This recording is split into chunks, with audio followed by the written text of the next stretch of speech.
Je m'appelle Lucie et je suis une spécialiste de la décoration d'intérieur.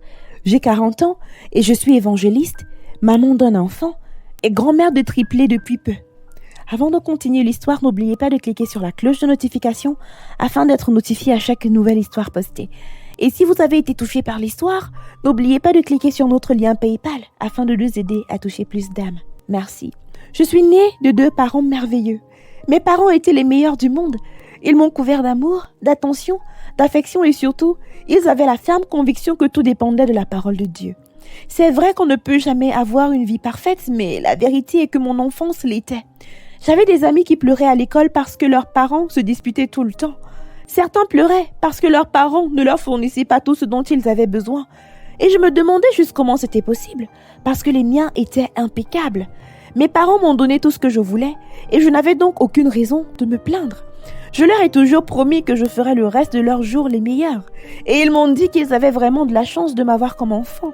En grandissant, j'adorais réparer et donner un nouveau look à presque tout ce qui me tombait entre les mains. À partir de mes jouets jusqu'aux vêtements de mes parents, les chaussures, sacs de notre maison, notre jardin et même leur voiture. Mon mot d'ordre était « tout peut être réparé, aussi abîmé soit-il ». Quand j'ai commencé à le faire, ma mère me criait dessus en me disant que j'étais destructrice.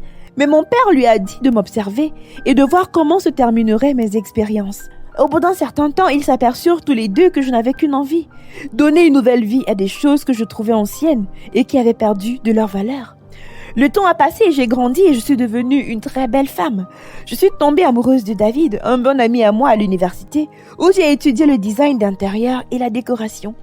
Il avait 2 ans d'avance sur moi et était étudiant aux Beaux-Arts. Après avoir terminé mes études, j'ai travaillé avec une chaîne d'hôtels et cela m'a emmené à beaucoup voyager. David et moi, nous nous sommes perdus de vue bien que nous ayons continué à parler au téléphone. Avec le temps, la relation a commencé à peser d'un côté, car c'était lui qui m'appelait le plus souvent et qui voyageait pour me voir malgré son emploi de temps chargé au Musée national où il travaillait comme directeur. Nous étions fiancés depuis 2 ans et il commençait à s'inquiéter. Nos plans étaient de travailler pendant 2 ans, d'économiser autant que possible, de créer notre propre entreprise, de nous marier, d'avoir des enfants, de les élever avec amour et attention dans ce monde fou. David et moi étions 2 bulldozers passionnés de ce que nous faisions. Mes parents, qui connaissaient déjà notre relation et connaissaient les projets de mariage de David, ont commencé à se soucier de moi et ont essayé à tout prix de me conseiller sur mon mode de vie et mes relations avec les autres et surtout avec Dieu. Mais la vérité est que je n'avais jamais vraiment eu le temps de m'asseoir et de réfléchir à ce qu'il me disait. Je dis à David que j'avais besoin d'une pause dans notre relation et je savais que ça allait le détruire, que j'étais la première personne qu'il avait aimée. Mais cela ne m'a pas arrêté. Il a pleuré et a essayé de me faire dire la vérité et le problème et je lui ai dit que tout allait bien. Et ce n'était que la vérité. Je sentais qu'il était un acquis et alors mes priorités ont changé. C'est vrai que cela faisait 5 ans que j'avais obtenu mon diplôme et que j'avais progressivement décalé mes plans initiaux de vie. Vis-à-vis de David, mes parents ainsi que la place de Dieu dans ma vie. Mes parents m'ont demandé de rentrer à la maison pour que nous puissions au moins passer Noël ensemble après tant d'années. J'ai évoqué toutes les excuses que je pouvais inventer car je savais qu'ils essaieraient de me faire un sermon sur ma relation avec David et Dieu. Je leur ai dit que j'avais un énorme travail à faire puisque l'entreprise pour laquelle je travaillais allait inaugurer un nouvel hôtel dans la ville dans laquelle je travaillais. Ce n'était pas vrai mais j'avais besoin d'un échappatoire. À ma plus grande surprise, 2 jours plus tard, ils étaient à ma porte. En les voyant, la première chose que j'ai ressentie était de l'énervement. « Maman? Papa? Qu'est-ce que vous faites ici ?» Je demandais d'un ton bas mais sévère. « Tu ne le laisses pas entrer en premier ?» dit mon père avec un sourire. J'ouvris la porte à contre-cœur et je les regardais se débattre avec leur sac en entrant dans la maison. Immédiatement, ils se sont assis et je suis allée m'asseoir à leur côté. Et pendant un certain temps, ils n'ont rien pu dire. Alors, qu'est-ce que vous faites ici ? J'ai répondu en rompant le silence. Et au lieu de répondre, ils m'ont tous les 2 pris dans leurs bras. Totalement confuse, je suis restée là dans leur étreinte, qui malgré le fait qu'ils me fassent du bien, me laissait le cœur serré à cause de mon obstination. Nous sommes venus voir notre princesse et passer du temps avec elle, a déclaré ma mère alors qu'ils me lâchaient tous les 2. Maman, papa, vous me manquez aussi vraiment. Mais la vérité est que mon travail tire le meilleur de moi. Sérieusement, si je pouvais, je rentrerais à la maison toutes les vacances. Mais comme vous le savez, les périodes de vacances signifient plutôt que le travail est en train de s'accroître dans mon domaine. Et pendant que je vous parle, demain je dois voyager pour l'Afrique du Sud, où nous nous préparons à inaugurer un nouvel hôtel. Je suis vraiment désolée. J'ai parlé avec des yeux coupables. C'est bien, nous comprenons. Mais ma fille écoute et écoute bien. Le livre des Proverbes dit que tu dois profiter des jours de ta jeunesse, mais aussi te souvenir de ton Créateur en ces moments. Car le temps viendra où tu n'auras plus la force. Et aussi rappelle-toi que seul un imbécile accumule les richesses et planifie d'en profiter demain, car demain ne nous appartient pas.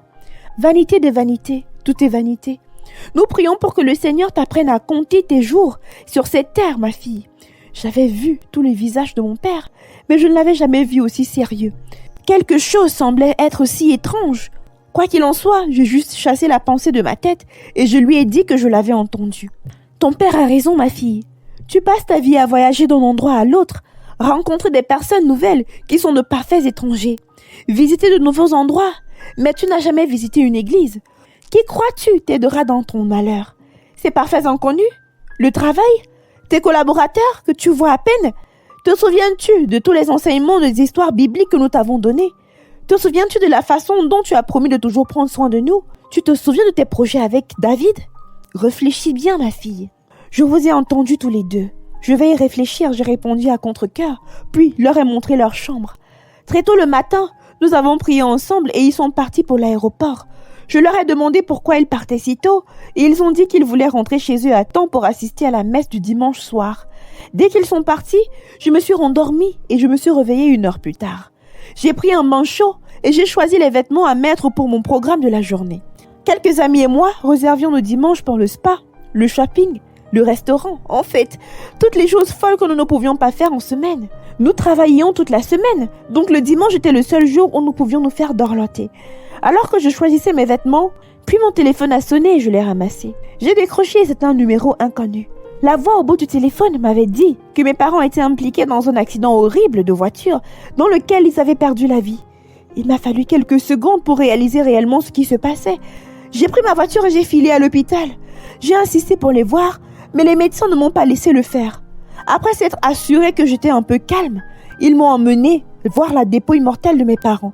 C'était indescriptible. Mes parents étaient en morceaux. Non, ce n'est pas possible. Je leur ai juste souhaité bon voyage ce matin. Ça ne peut pas être mes parents. J'ai crié, je suis sortie de l'hôpital en courant et les infirmières se sont emparées de moi. Et après une longue lutte, m'ont injecté un calmant pour m'apaiser. Au réveil, tout autour de moi était vide. Je ne pouvais rien voir. J'avais l'impression de tomber continuellement du ciel. Les médecins ont essayé de me faire parler, mais j'étais enterrée dans le silence et les larmes. Après avoir effectué une série de tests, ils ont découvert que je sombrais de dépression. Ils ont contacté mes collègues pour se renseigner sur toute autre personne de ma famille que j'avais, puisque je devais être admise à l'hôpital et quelqu'un devait s'occuper de l'enterrement de mes parents et de mes soins. C'est ainsi que David est venu.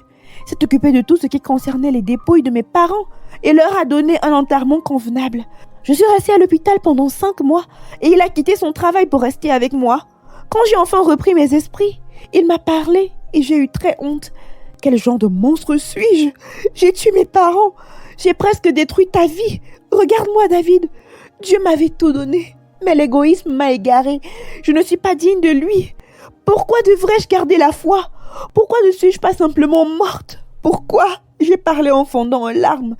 Tu te souviens de comme tu aimes ramasser des objets et les réparer? Demanda-t-il calmement. Oui, mais qu'est-ce que cela a à voir avec quoi que ce soit? Réponds-moi tout juste. Les objets que tu réparais, étaient-ils neufs? Non, mais sinon il n'y aurait pas besoin de leur donner une nouvelle vie. C'est leur ancien état qui m'attirait. C'est exactement ton état brisé qui attire Dieu. Viens à moi, tu es lourdement chargé, et je te donnerai du repos. Sa parole le dit. Si seulement tu es prête, dis-lui ce que tu ressens. Dis-lui que tu ne peux rien faire sans lui, et il prendra contrôle total dans ta situation. C'est à ces mots que je me suis souvenue de tout ce que mon père et ma mère m'ont dit la dernière fois que je les ai vus. Du plus profond de mon cœur, j'ai remis ma vie à Dieu, et en effet, à partir de ce jour, il m'a relevée et a fait de moi ce que je suis aujourd'hui. David et moi sommes mariés, et nous avons notre propre entreprise, et nous avons élevé notre enfant et nos petits-enfants avec tout l'amour que nous avons et la crainte de Dieu. Lorsque nous ne travaillons pas, nous évangélisons ceux qui ont besoin et ceux qui sont ignorants de l'amour et des plans de Dieu pour nous.